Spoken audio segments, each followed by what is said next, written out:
Des images d'un carnage insoutenable envahissent la toile depuis plusieurs heures. Elles présentent de nombreux civils tués, parmi lesquels femmes et enfants.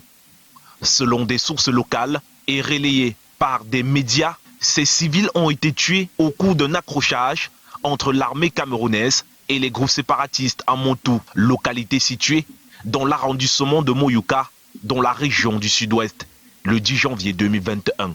Alors que certaines sources avancent la thèse d'une bavure de l'armée camerounaise, cette dernière vient d'apporter un démenti.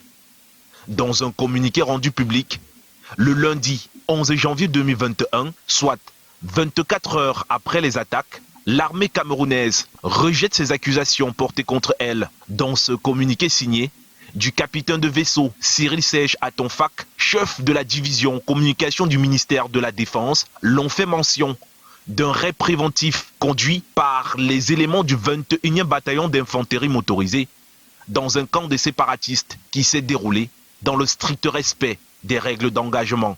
Dans la suite du communiqué, le signataire précise que ces images macabres sont une conception des groupes séparatistes manifestement dépassés par les événements et qui n'ont pour unique ambition fait endosser aux forces de défense un aveugle massacre perpétré à Motou.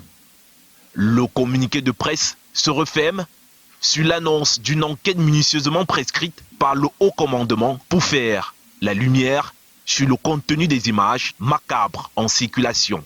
De mémoire, le massacre de Garbou dans le nord-ouest le 14 février 2020 avait été imputé à l'armée camerounaise qui l'avait nié au départ de par la voix du ministère de la Défense et qu'une enquête prescrite par le chef de l'État Paul Biya avait permis de démontrer que 3 militaires et 17 membres d'un comité d'autodéfense étaient impliqués. Aujourd'hui, le flou demeure. Qui de l'armée et de l'unité séparatiste est responsable de la mort de ces civils du 10 janvier 2021 à Motou?